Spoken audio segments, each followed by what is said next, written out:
Hello mayam, ngasidi koi class 12 ki 2023 ki board exam da hangiba maths ki one mark question sing dum tang satlaw nam tang yang thopsi ko. Okay, first question. Today the principal value of cos inverse of some quantity ko. Some quantity sida lai kya na 1 over root 2. 1 over root 2 sida koi cos ki angle kya da tain haira ka di cos of pi by 4 ki da tare kang ko. Ado sige pi by 4 se ko chelo ni aduna the answer si. Sida hangi si principal value ni ko hangi sa principal value je hang bisare da minus sama yauri badina minus ka interpret tawni haira ka di cos ki koi na principal value branch te kana kana da oi haira ka di koi na sida da ast si dam tang map sa tak thoga di ani si positive oi grabina. It should be either in the first quadrant or in the second quadrant. Sida lai ga duni ko. Adi dina sida lai ba angle jeng jaka no yang si sisu first quadrant sisu fourth quadrant adu di sida lai sina kano. We have an answer here. The second quadrant dam lai ra ko. The third quadrant jadi oi ra ro. Adu dina answer si sige 3 pi by 4 je oi ra ni ko. Minus a compensate da ra ni. Angle sida lai ba cosine theta si kya oi ra ni ha ga di mas negative oi ra ni ro. Adu ni sida hai se. Okay, next question. Next question jadi thoi tong la honing ai later ko sida lai just formula fa bu dong option we plug in to we one ko. Kita kan have integral of cosec x. Okay, sida lai ba cosec x se ke se typographical error ni asoi puni hairam ni ko. Aduna se ke di formula pe na fa bu da kai error ni answer ji log of cosec x minus cot x se lai jare ko. Adu da ge di ya se ke question number 3 sida da differential equation kanada g is a function of y by x di noina dum hot ko angka se kitang hot lamaga di homogeneous differential equation kitang hot lamaga di noina urang go se y equal to vx ko substitution nam sinaram gani ko such that ke doba dy by dx of matam jai da angi d by dx of suna kan gi vx aduna nang makata na se ke jo hala ko matam jai da se v dx plus x dv na ko x dv by dx ke substitution sina kan ko pa ma thengara mani ko aduna se ke answer si sidagi interpret to ge haira di y equal to vx di okay no need of interpretation so the auxiliary which is your answer A. And then okay sidai the vector gi question am lai ra si it's a bit of algebraic trick macham sina bagi one ko no sida u gadu si no exercise kitang wala magadi rai line u du si sidai si a dot b plus b dot c plus c dot a sigi expression ja kawai da u ni haira di na sidai da ba ina se vector na ta just scalar in a formula am tang in algebra gi formula tang remind of the hierarchy a square plus b square plus c square plus 2 times hierarchy the a b plus b c plus c a c expression ama algebra gi expression am ne no singa ga di sidalai ba quantity sing ji as well as sidalai ba quantity sing ji sizinaba koina value substitute tor kan jai da sidalai ba quantity se puthok pa yara ni ko algebra kitang manipulate tor kan jai da. Okay, anyway, ang hot pa yana ba koi sige vector oina loina treat tawrasi just to proceed ko vector oina handle tawrasi aduka sage ina sige quantity se hanjin ni idana ba sige quantity se ya jiki oina se some 2 times say phi am ta thonje lage hanjin ni idana ko koina puto se phi ni. And then what about this quantities sida ke do ha ba a plus b plus c vector se ke no question the pyramid is that this is equal to 0 vector and pyramid ko. Other than a 0 vector, the 0 vector is square d, we will once again have a 0 star ani adoga sidala iba quantity sing sida karino. By definition, kai have is that they are unit vectors. Therefore, mugi quantity se kana oirani 1 1 oirani ba. Other than say this 1 square plus 1 square. Other this the algebraic they solve to see pi se kya tarani so the thagora ga 3 minus 3 ko divided by 2. Sidi kya no answer the later. Answer is your B. Okay. Maka tarak pada yeah define an equivalence relation. Equivalence we ge har ga dike da we koina set tamba matam chai da set functions da gi di relation tamba matam chai da equivalence ki meaning di criteria hum ko if and only if we do have a function j it should be reflexive and then it should be symmetric and then lastly it should be transitive moi hum se loi oira kan chai da koina given relation j equivalence relation har ni ko. And then next question number 6 ta okay another question on principal value branch ko kana gyan tak china tan inverse ki tan gi di ka mai oi haiba koi gi just astc plugin tor kan jai da sai gi da lai first and fourth quadrant jana nang gi tan inverse ki principal value branch oi rani harani ko du na answer thoke haraga di say minus pi by 2 again pi by 2 ko de harani adu bu note to godam de kaino tan haibani na tangent function ka cot function ka di ka da ba open interval remaining na close interval. So this is your answer. And then yeah, find the value of the kaino. Yeah, angka maka hota bidi am line sa long ni yang ba the kaino si urija. Sin inverse of same quantity, cos inverse of same quantity. Ji manung je kya tai khangya koina se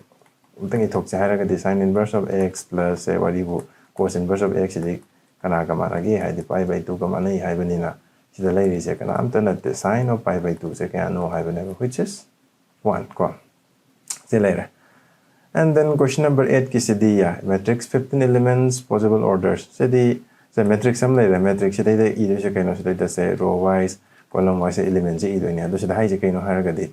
on the yari total number of elements 15 oi have meaning sida ida later ba m by n ko m by n je kya tai hai ba m into n je 15 tai hai ba adu di possible order kya lege haraga di 15 je kya thongna integer integral multiple di thokpa ya ge hai ba ka chamane ba adu di sida kai waira 1 into 15 oi ba yara also equal to say 2 the di yadra banina 3 into 5 and then yeah just hanjila la bore cos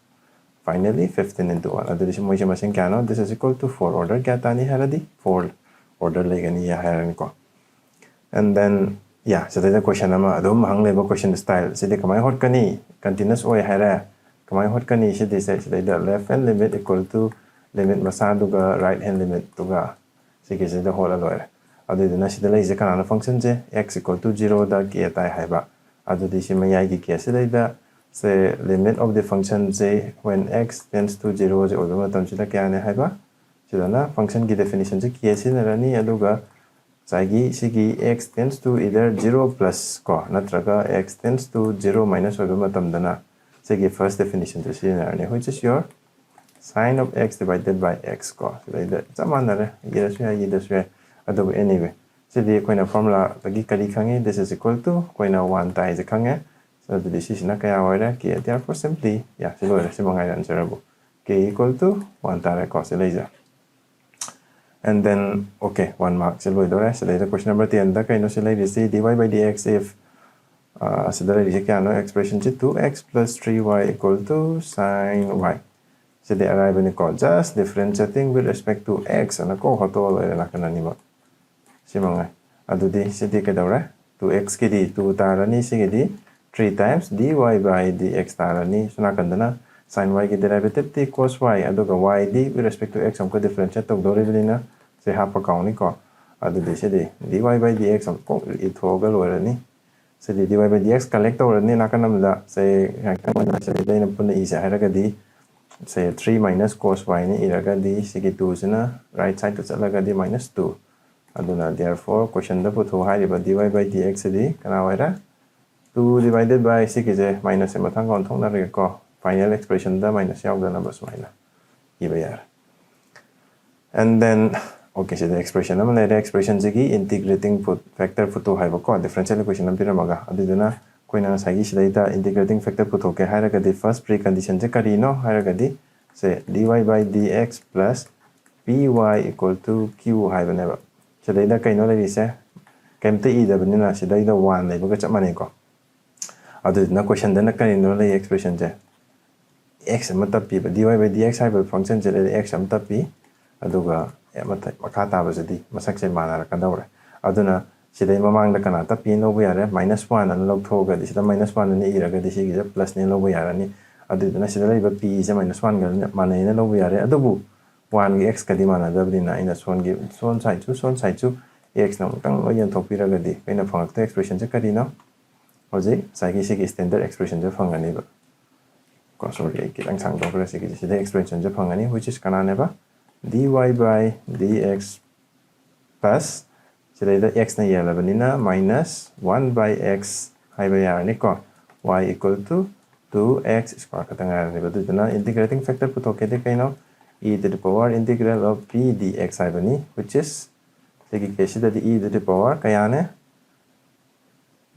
minus 1 by x dx ko adu jana segi integration exercise ma sam tang sai dana kan da zero hotok se haraga di say integral of minus 1 by x dx de kamai ni be ara ma pan da minus putok ra ka di ko se le u ba khanga mani se kana ge no log ke formula ne do khanga mani so ngai ra adu dana se le de lai ba ma thak ki tam se kana ne ba this is nothing but minus ln x and the log e da log power ka zara di se di sida lai factor ma sa ji wei be ara da bu minus da minus am lai bani na ꯍꯧꯖꯤꯛ ꯍꯣꯠꯇꯣꯛꯄ ꯌꯥꯅꯕ ꯃꯥꯏꯅꯁꯁꯤ ꯂꯣ ꯃꯅꯨꯡ ꯄꯨꯁꯤꯜꯂꯛꯑꯗꯤ 1/x ꯑꯣꯟꯊꯣꯛꯈ꯭ꯔꯅꯤꯀꯣ ꯑꯗꯨꯗꯤ ꯁꯤꯗꯤ final ꯑꯟꯁꯔꯁꯤ 1/x ꯍꯥꯏꯕꯁꯤ ꯌꯥꯔꯦꯀꯣ ꯑꯗꯨꯅ ꯏꯟꯇꯤꯒ꯭ꯔꯦꯇꯤꯡ ꯐꯦꯛꯇꯔꯁꯤ ꯀꯌꯥ ꯇꯥꯔꯦꯕ 1/x ꯇꯥꯔꯦ ꯁꯤꯗꯩꯗꯀꯣ ꯑꯟꯁꯔꯁꯦ if equal to 1/x aduga ngasagi se question ani khata ngaire sida kana oneba angle between two vectors a b with magnitudes √3 and 2 respectively having okay dot product se kya ta hai √6 aduduna ngasagi si ai space se dum makha dum hola ga ida haziki se dot product se √6 ta have ni ko aduduna dot product sigi expression koi gi nanga tamakpada se either cross product haiba ma aduga amana dot product haiba ma sini ko aduna cross product oiragadi kaineba koina sinagadoi sin theta aduga direction takpa n cap amaga yawe haibani aduga sidana kaidawa haiba cos theta aduna hojiki question da hangibedo karino sidaida kalai chakra question da hangisi angle between angle puto haibanina sida leiba theta se kya no puto haiba ka chamane ba aduna theta kangi hairagadi cos theta sidi just dot product sidaida magi magnitude china yen thokpiraga loire aduga cos inverse gi je mukanang na yeng dragadi sigi je kak thatche hairagadi cos inverse ana sere to hotok loire ba simangai ba adu digital expression ji kadai chakra ya adu duna sidaida a dot b haibase mafam sidaida vector a ga b ga sigi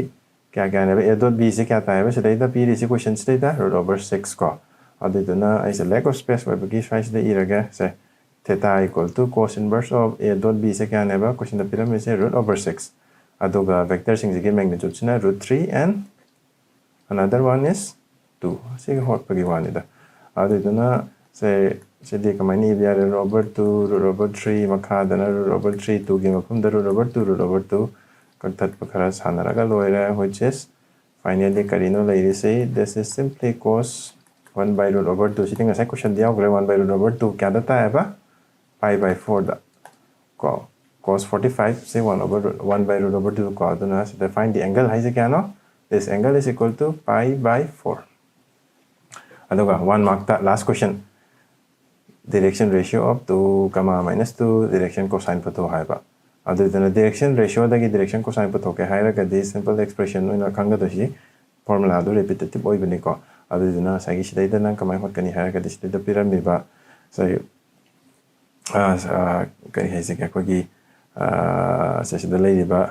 a kama b kama c sidai lai ba direction ratio ji nang na l don thoke hai ra di l m or n on do da thoke hai ra di l hot ke har kana √over kana ne ba a plus b a square plus b square plus c square ko sida su chamani sigi square se tapani sidana b sidana c aduna sigi denominator sidi common oirani aduna tang denominator se puthom se hai ra di se ai suru dina shella lai raga su ko sai da dum isen ga sigi se 2 square ka ta ni 2 square plus 1 square plus minus 2 whole square jam tang hoto ni ko whole square root sida karam ga do ni sidi 224 plus 1 plus 224 whole root over sidi 419 this is 3 adu dina first question sigi direction cosine l holo hai ra di kya wa ni ba sigi dai da 2 divided by sida le isi denominator is 3 m holo hai ra kana 1 divided by 3 n holo hai ra kana sida le isi minus 2 divided by 3 simangai aduni sida le isi khoi gi 1 mark ki question ji matang chang da bidam tang jor long nam tong photo pudo punam tang yeng se to puni ko aduna ya pare sin matang da mu sigi 2 mark question de mu makha ta pudong yang aja aduna hojikite si dam talusin chiko